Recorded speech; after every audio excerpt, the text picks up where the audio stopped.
સર્વ વૈષ્ણવોને જય શ્રી કૃષ્ણ. નંદ કુમારો મે સ્વામીની વૃષભાનુજા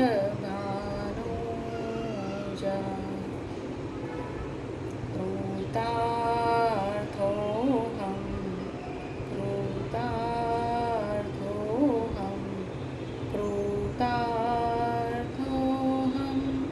ન સંશયઃ. ગોકુળના નંદ બાવાના કુમાર શ્રી કૃષ્ણ મારા સ્વામી છે અને બરસાનાના પુષ્પાણજીના પુત્રી શ્રી રાધિકાજી મારા સ્વામીની છે. તેથી જ હું કૃતાર્થ છું. તેમાં કોઈ સંશય કે શંકા નથી.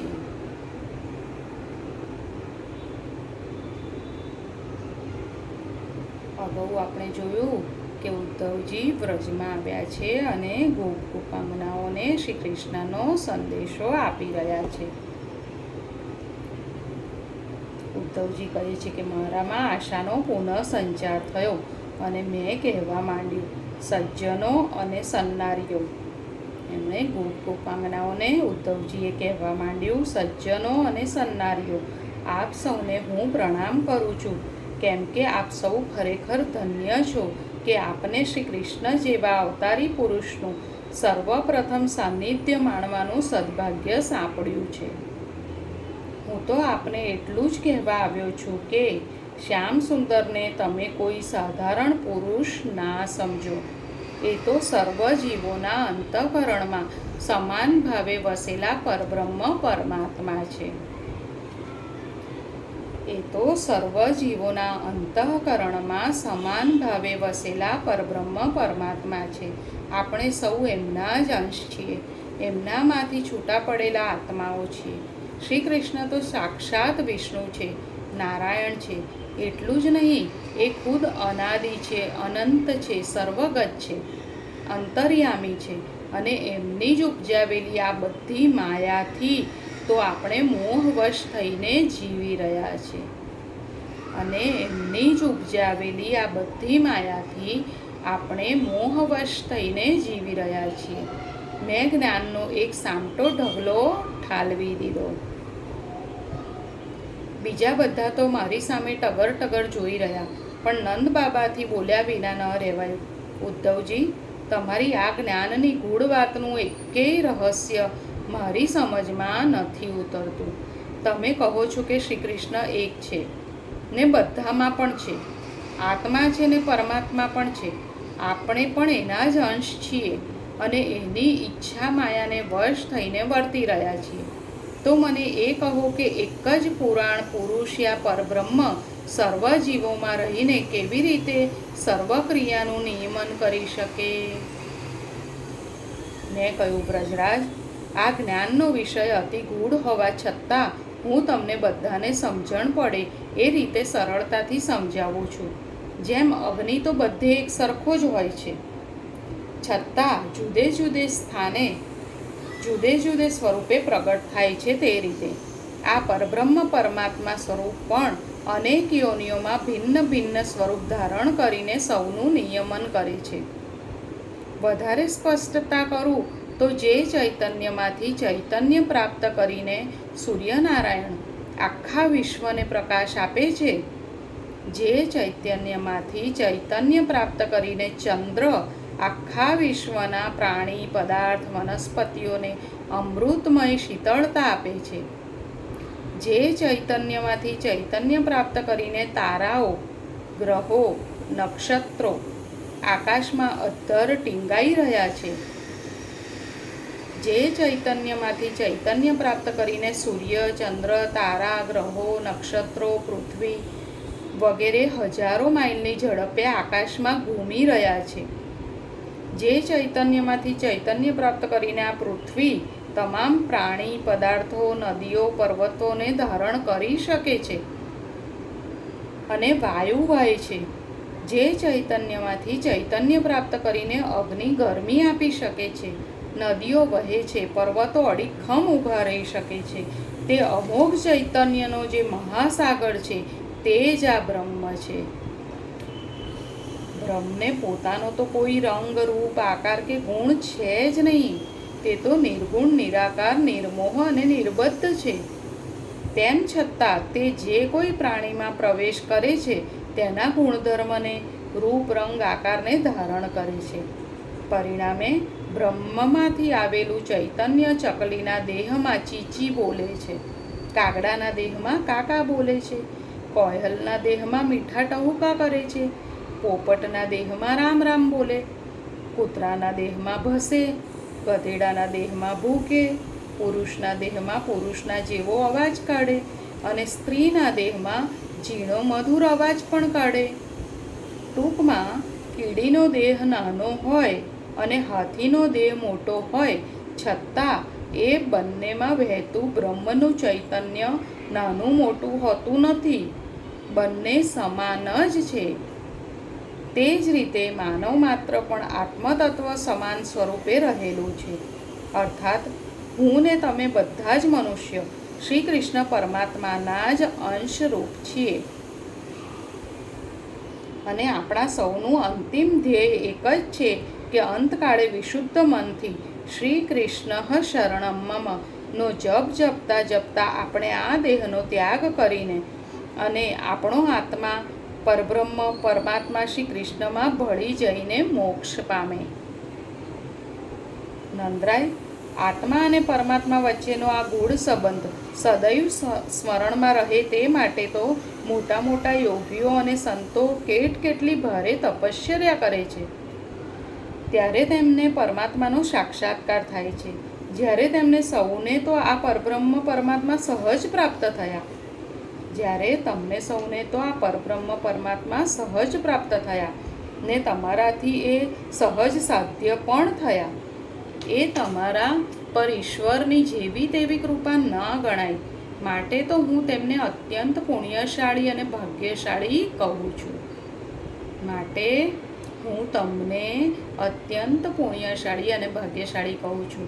જે સુખ તમે પામ્યા છો અને જે ફળ તમને પ્રાપ્ત થયું છે તેવું આ ભૂખંડ ઉપર કોઈને પ્રાપ્ત થયું નથી.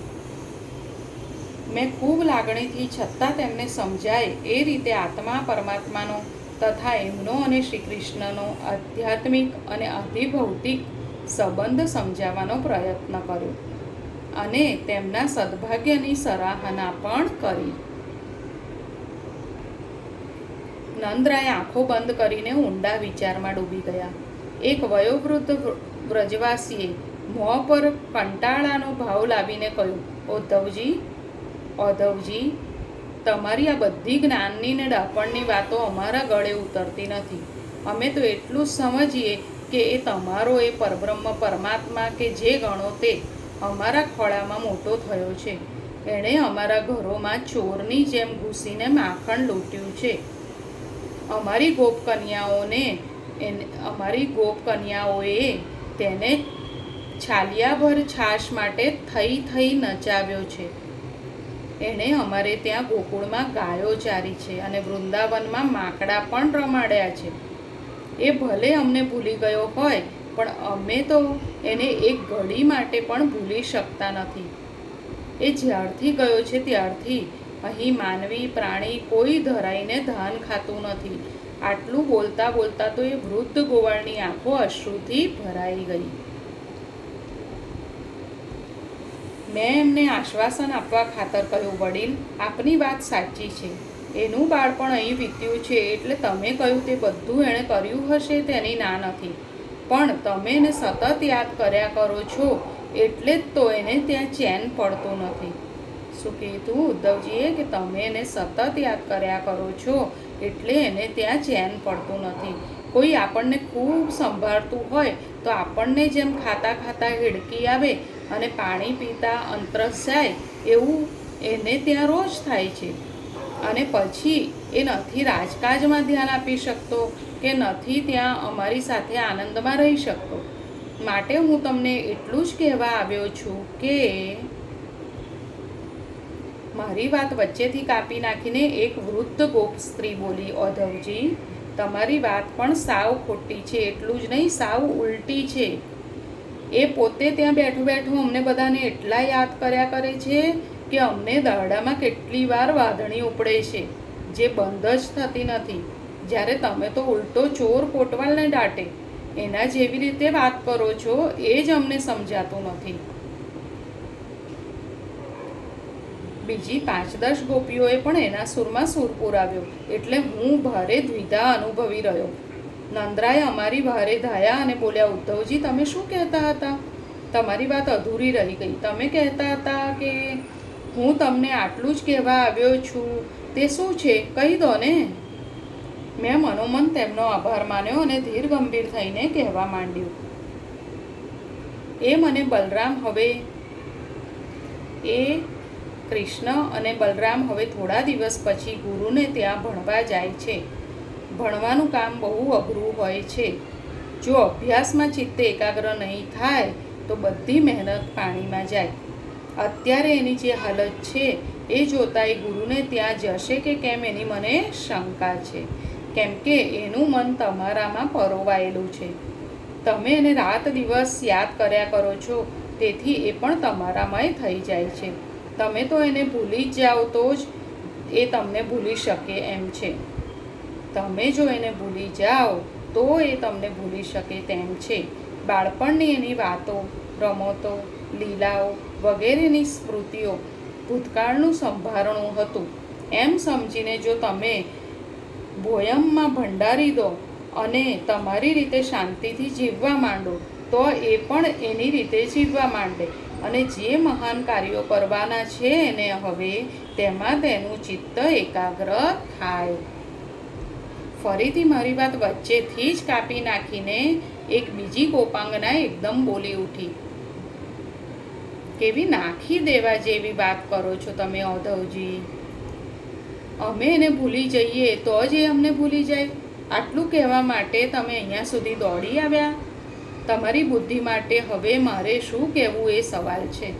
તમારી વાત જો સાચી હોય કે અમે એને ભૂલી જઈએ તો એ અમને ભૂલી જાય, તો પછી તમે એને જ કહી દો ને કે એ અમને ભૂલી જાય.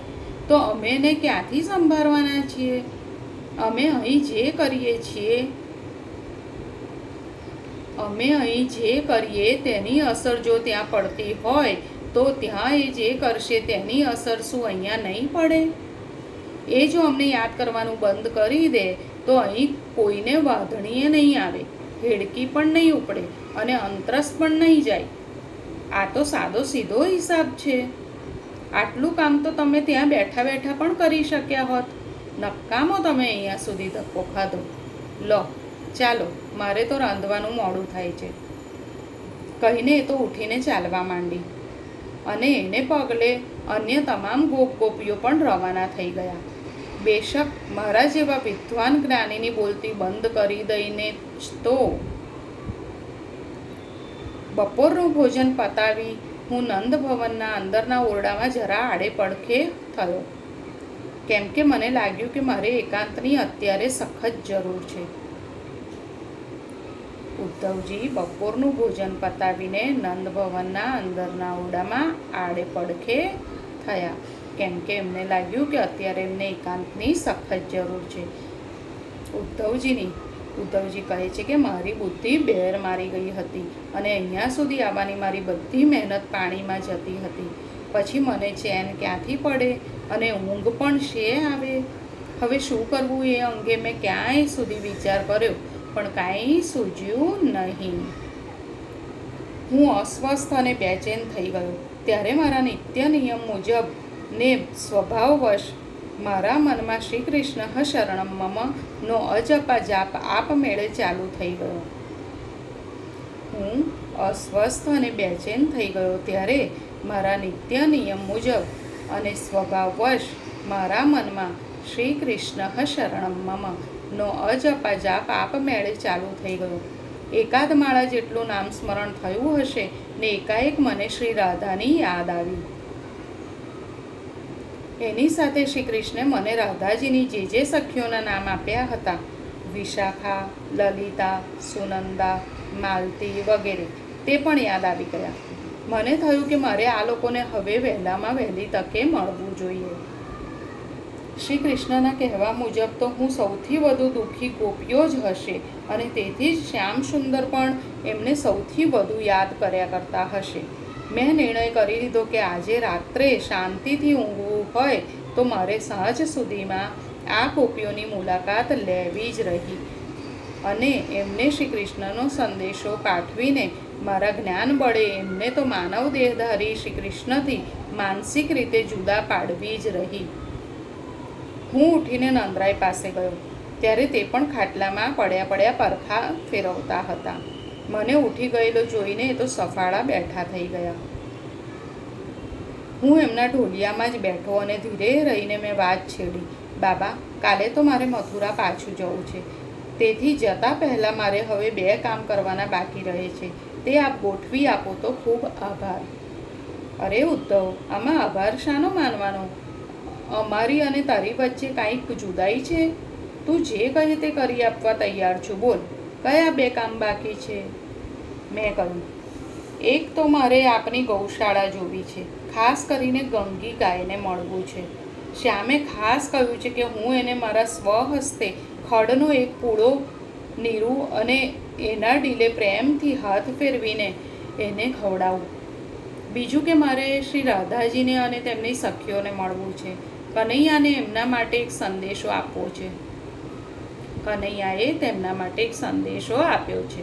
નંદરાય બોલ્યા, ગૌશાળા તો હું તને હમણાં જ બતાવું અને ગંગી ગાય પણ દેખાડું. રાધાની સખીઓને પણ તું કહેતો હોય તો અહીંયા બોલાવી મંગાવું, પણ રાધાને મળવું મુશ્કેલ છે ભાઈ. એ બાબતમાં હું કાંઈ કરી શકું તેમ નથી.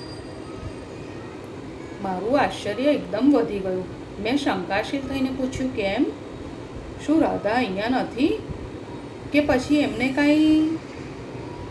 મારી શંકા નિર્મૂળ કરતા નંદરાયજી બોલ્યા, ના ના, એવું કાંઈ નથી.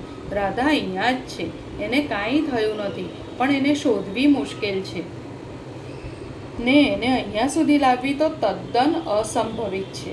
મેં કહ્યું, એની ચિંતા તમે ન કરશો. એ અહીંયા નહીં આવે તો હું એમની પાસે જઈશ, પણ એ ક્યાં છે તે શોધવામાં મને મદદ કરે તેવી કોઈ વ્યક્તિ આપો બાબા. રાધાને મળ્યા વિના તો મારાથી પાછું જવાય એમ જ નથી. થોડી વાર વિચાર કરીને નંદબાબાએ કહ્યું, એમ કરીએ, આપણે ગૌશાળામાં જઈએ. એ પહેલાં હું કોઈને મોકલીને લલિતા કે વિશાખા 2માંથી જે ઘરે હોય તેને અહીંયા બોલાવી મંગાવું છું. આપણે ગૌશાળાથી પાછા આવશું ત્યાં સુધીમાં જો 2માંથી એકાદ આવી જશે તો એ તને કદાચ રાધાને શોધવામાં મદદ કરી શકે. બાકી તો બીજા કોઈનું ગજું નથી કે રાધાની ભાળ આપે. મેં સંમતિ આપી એટલે નંદરાએ પોતાના એક ગોવાળને લલિતા કે વિશાખા 2માંથી જે ઘરે હોય તેને અહીંયા તેડી લાવવા રવાના કર્યા અને મને ગૌશાળા ઉપર લઈ ગયા. ગાયોની દશા જોઈને તો મારી આંખોમાં આંસુ આવી ગયા. ગાયોની દશા જોઈને તો મારી આંખોમાં આંસુ આવી ગયા. નંદબાબા તો અવળું મોં કરીને ગૌશાળાની બહાર જ ઊભા રહ્યા. એમના કહેવાથી ત્યાંના રખેવાળ ગોવાળે મને ગંગી ગાય બતાવી. ગોવાળે ડચકારી એટલે ગંગીએ ઊંચું જોયું અને પિતાંબરધારી મોર મુકુટધારી શ્યામ દેહાકૃતિ નજરે પડતા જ એ તો હડપ દઈને ઊભી થઈ ગઈ અને મારી સામે ટગર જોવા લાગી. ગોવાળે આપેલો ખડનો પૂળો મેં એના મોં આગળ ધર્યો અને શ્રી કૃષ્ણ શરણમ મમ મોટેથી બોલતા બોલતા નર્યા હડકાના માળા જેવા એના ડીલ પર મેં અશ્રુભીની આંખે હાથ ફેરવ્યો અને શ્રી કૃષ્ણ શરણમ મમ એમ મોટેથી બોલતા બોલતા નર્યા હડકાના માળા જેવા તેના ડીલ પર મેં અશ્રુભીની આંખે હાથ ફેરવ્યા કર્યો.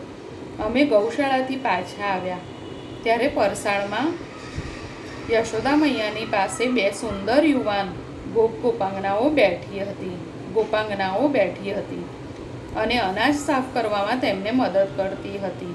એમને જોઈને જ નંદબાબા મોટેથી બોલ્યા, લ્યો, આ બંને તો આવી ગઈ છે ને કંઈ. ઉદ્ધવ, આ છે લલિતા અને આ વિશાખા, રાધાની સખીઓ. બંનેએ ઊભા થઈ જઈને નંદરાયને અને મને પ્રણામ કર્યા અને પછી 2માંથી એક આગળ આવીને બોલી, બાબા, રઘુ બોલાવવા આવ્યો ત્યારે લલિતા મારે ત્યાં જ બેઠી હતી. અમને હમણાં જ ખબર પડી કે આપને ત્યાંથી મથુરાથી કોઈ મહેમાન આવ્યા છે અને કાન્હાએ એમની જોડે કહેવડાયું છે કે એ ભણવા માટે મથુરાથી ખૂબ દૂર જઈ રહ્યો છે, એટલે હમણાં થોડા દિવસ એનાથી આપણને મળવા અહીંયા નહીં અવાય. આ એ જ મહેમાન છે ને? કહીને એણે મારી સામે હસીને જોયું અને મને પુનઃ નમસ્કાર કર્યા. હું તો સડક થઈ ગયો, જાણે રોજ મળવા આવતી કોઈ વ્યક્તિ બહારગામ જવાની હોય અને કોઈની જોડે કહેવડાવે કે પોતે હમણાં થોડા દિવસ નહીં મળવા આવી શકે. એ ભાવથી બોલાયેલું એનું વાક્ય મને નખશીક હચમચાવી મૂક્યું. મેં એના નમસ્કાર તો ઝીલ્યા, પણ એ જ એકની એક વાત યશોદા મૈયા, નંદબાબા, પેલો મધુમંગલ અને છેલ્લે આ વિશાખાએ પણ કરી. તેનું મને હવે એટલું આશ્ચર્ય થઈ રહ્યું હતું કે એમાં કોણ ડાયું અને કોણ ગાંડું એ સમજવું મારા માટે મુશ્કેલ બની ગયું.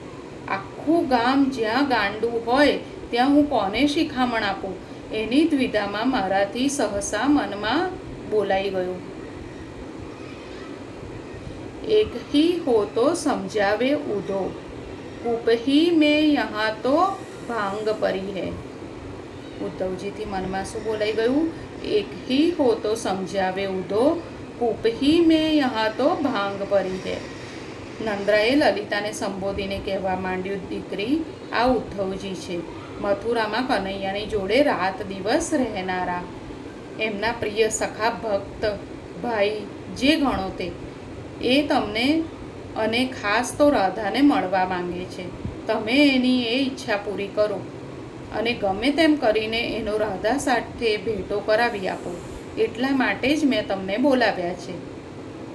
તમે બેસો અને નિરાતે વાતો કરો, હું જરા મારું કામ પતાવી દઉં. કહીને તો અંદર ચાલ્યા ગયા અને એમની પાછળ પાછળ યશોદામાં પણ હાથમાં સુપડું લઈને રસોઈ ઘર તરફ ગયા. આજે અહીંયા સુધી રાખીએ, ફરી જલ્દી મળીએ. સૌને જય શ્રી કૃષ્ણ. રાધે રાધે.